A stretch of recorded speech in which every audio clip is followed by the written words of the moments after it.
Hey, you're watching Head Voice's new video series, VOICELED. VOICELED is going to be a series where we explore the creative process in a way that we aren't able to do on the podcast, so we're super happy to have Anthony spearheading this project. He's going to be talking to a lot of cool folks. If you have any suggestions of who you want to see or topics that you'd like to see discussed, please do leave them in the comments below. Thank you to Elliott for sitting down with Anthony in this video, and a huge shout out to the Nor'easters for letting us feature them. If you want to learn more about Elliott, you can check it out here, and if you want to watch the Nor'easters full video, you can check it out here. In this episode, we break down Elliott's arrangement of creaks, where we talk about form, voicing, and detailed storytelling choices. So stay tuned for part 1. Down along the creek, I remember something. Heard the heron hurried away when first I preached that last Sunday. So the first instance of that kind of familiarity, that like campfire-y thing, I think is in that intro. Like down along the creek, like just like big chords. Like setting that up immediately. And it's like such an impressive like big sound, but I wanted to really start this with just like an emphasis on the lyric and just that lone melody of just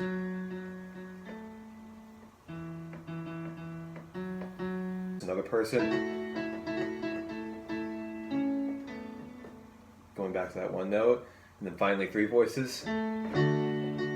Nice open wide voicing, keeping everything really close, very easily sung, ending in a very like crunchy thing. So it's very like easy, like widespread, like 3-person chord voicings. I really just like set the tone for like a very like vocal forward, lyric driven choral work in a way. Yeah. Why the choice to go from like this really wide to this really closeness? Is there something else behind that? I was working with a tenor 1, tenor 2, and baritone for this thing, so I didn't want them to end like super super down there. I wanted knowing that like I love that pedal tone of just having this voice. And then like having to be the anchor part and still be in the middle there. That's still in there. But then to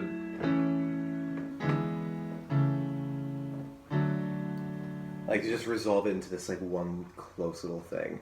I could have very easily like brought it like really far down, really far up, and I was playing with the idea of even having like the first having like that up there. That, but it was like too bright, and that way just having the 2-part It keeps it really grounded. Very grounded, exactly. Yeah. Long down the yellow road, I remember something.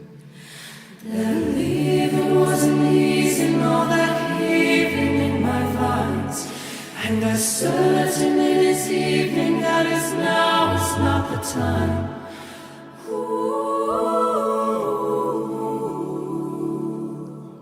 Starting with that leave-in, you can see in the sheet music, this is a tenor-driven song. The tenor has the melody. If I gave the soprano the melody the entire time, which is just...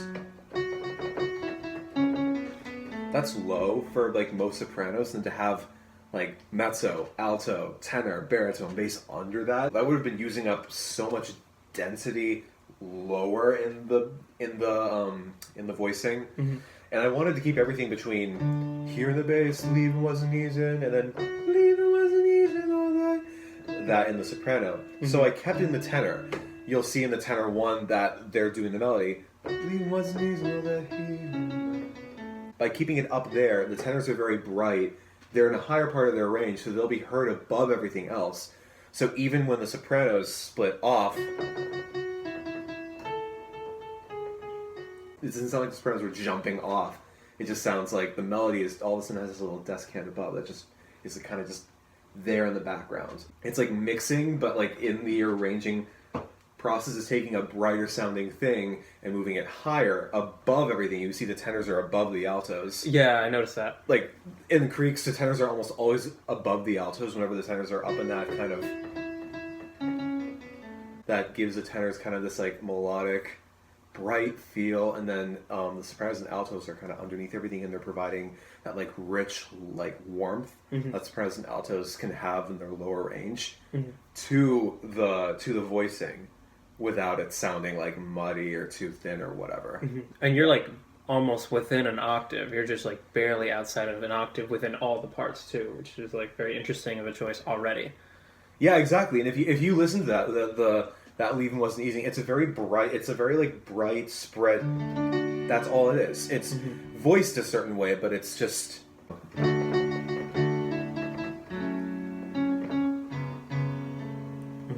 And that's like the first instance that you actually use 2 octaves once the sopranos have come in. Yeah.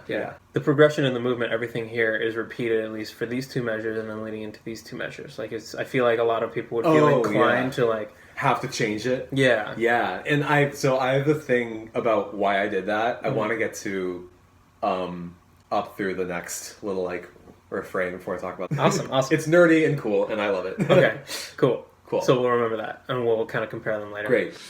Toiling with your blood. Okay, let's unpack that chord real fast. Let's unpack that. First forte as well. First forte, first like real like sense of like clusteriness. I'm a big fan of cluster chords. Everyone loves cluster chords. We all listen to Eric Whitacre. We all listen to whatever. I really fell in the trap when I was younger of just putting cluster chords everywhere because I could, and they sounded cool. This entire arrangement, up until this point here, like a little more than a third into the arrangement, is the first time I have like a minor chord with a 9. Has these notes in there too, because of course. But that's the chord on blood, and it's not just the same as going like toiling with your blood, like that. It's toiling with your blood. Has that like that clash, and because that's such a lyrical like departure from everything that came before, everything is very like liquid sounding and very smooth. Leave and wasn't ease and smooth, and then we finally have toiling with your blood, and blood is just this like lyric that kind of just like jumps out, and so I wanted the chord to do the exact same thing.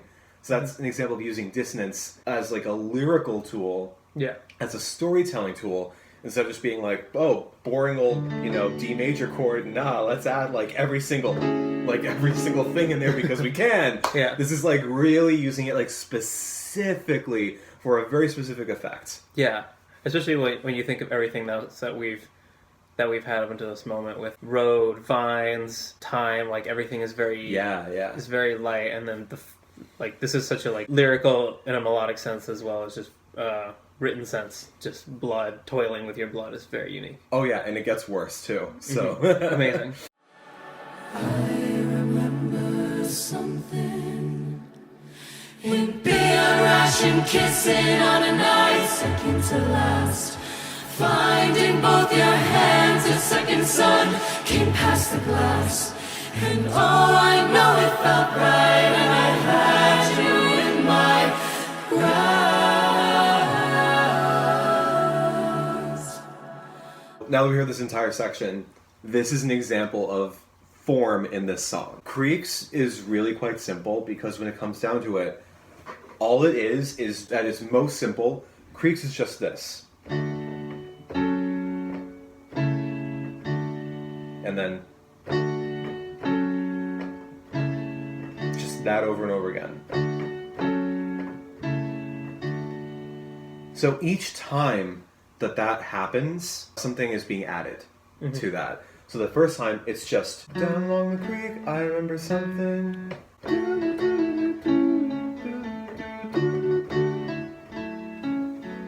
That's the simplest, the first one. The second one, it has more, the deeper chords. And then like more movement. Very fluid. And as certain it is evening that is now. Long, like just like flowing syllables here, very choral. Now we have angular. Do the accents. The second sun came past the glass. And oh, I know it felt Tenors are never split here. you in my grasp.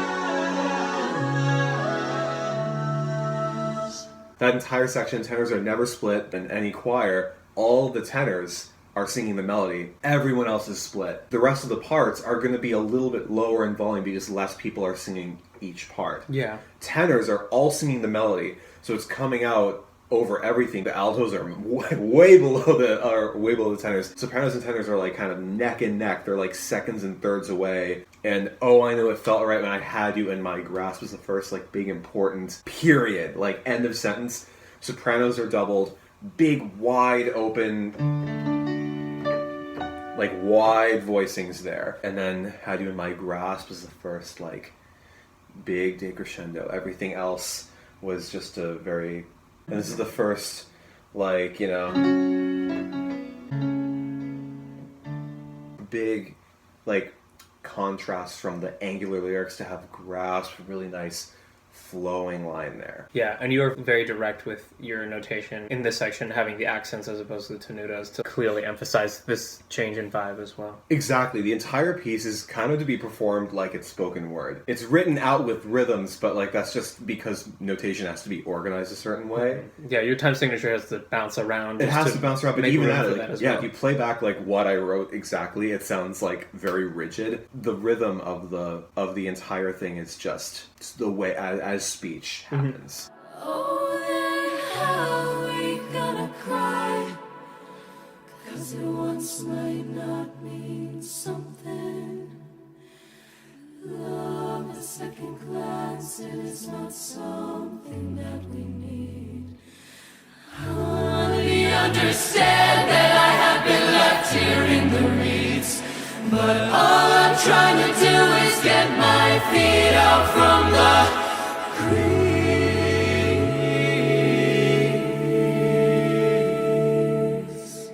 Oh, then how easy 4-part.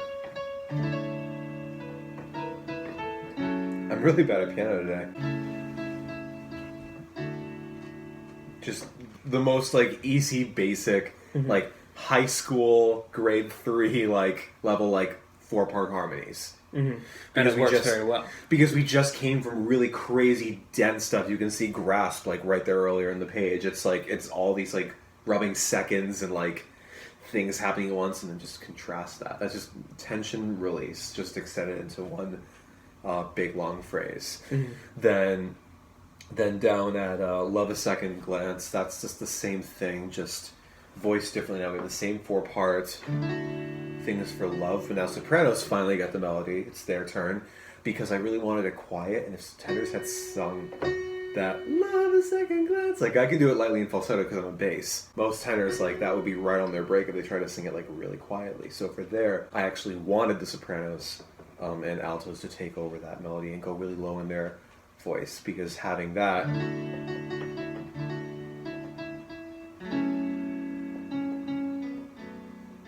having a soprano go down to like that B-A there is going to be a very like, going to be a very soft, like gentle, whispery kind of sound, which is what I wanted. I didn't just want to give it to like the tenors or something, or even the altos. I just putting it in the soprano gave it that really like light feel. And then contrast, big like slow burn up to the next section. Honey, understand that I've been left here in the reeds. This has some really big like lyrical moments. Honey, understand. I wanted stand to have just like a big, like painful chord.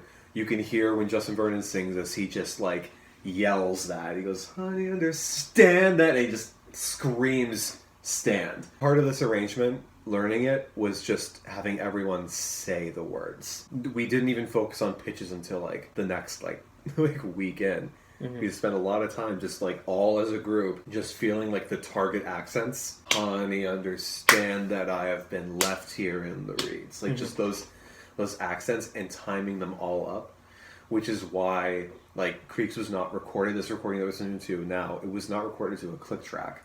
Yeah. It was actually recorded to our, like, ICCA video.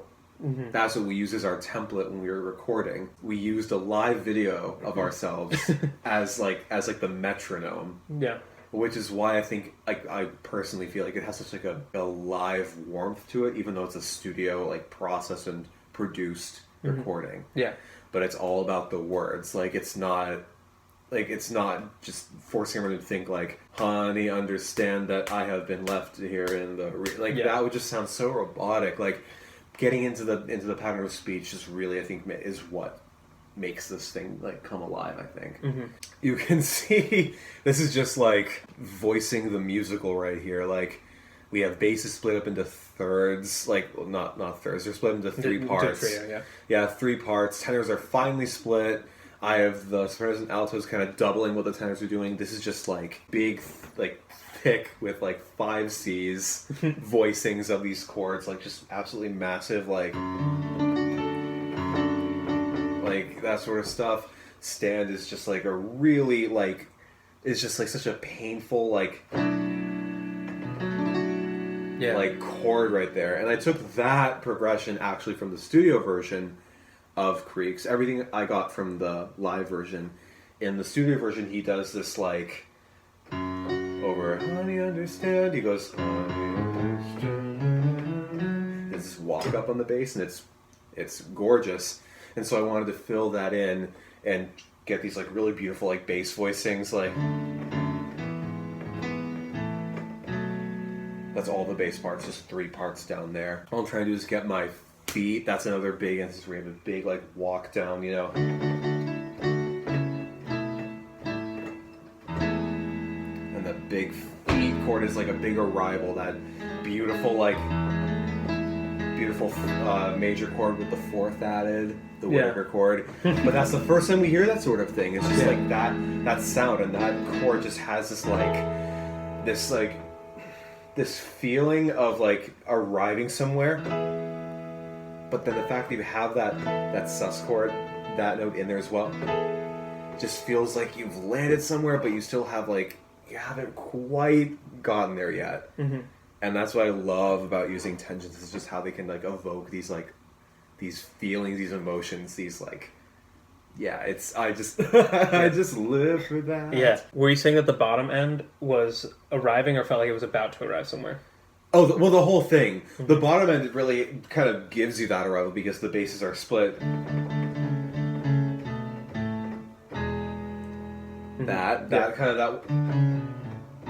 That walk down is very, like, we are going down somewhere and then we've arrived. Yeah. Whereas everything else is still just, like, you know, just... Yeah. It's just has that feeling of, like, do I stay, do I go? That's, like, I think that's the most important chord and the most important line in the entire song. It's that. Like, everything was leading up to that feet chord, and then everything from then on, even the big goddamn thing, which we can unpack for a while, even that is still coming down from feet, I think. Mm-hmm. That's not as important. Yeah. And everything from then on is just, like, one big, like, slope downwards. Yeah, and that's a really common trick to use. I think even Collier talks about it in his, like, 5 lessons to 5 different levels of people. Yeah. You have, like, the part of the chord, usually in the low end, that's like, I'm here, this is where we're going, but everything else around it is, like, moving. So it's like everyone knows where you're trying to get to, and I think that's what's happening in this section especially. The CRSKS chord is just a big example of going from, like, a wide voicing from, like, from that just all the way down to just, like, going from, like, a really wide voicing to a really, like, concentrated moment, like like going to a single point from an entire galaxy, just going into, like, one little, like, pixel. Yeah. There. You use repetition within sections, but then as you get to, like, the repetition of that section, you know how to, like, just add little things that are, like, just adding something to it. Like, even, like, this CRSKS moment, we had this earlier, but you, like, spaced it out differently, you filled it out very differently. It's very interesting to see that, like, you're not trying to, like, oh, I can't, like, do the exact same thing over and over again. It's like, no, like, I'm going to do the same thing, but I need to, like, create a different moment out of it.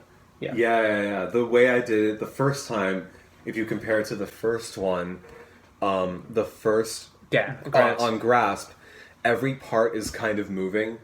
Basses are moving, and they move the same way in crease as well. Tenors have the same melody. Baritones are doing like a more, active line. Sopranos are doing something going upwards. Everyone's kind of moving more.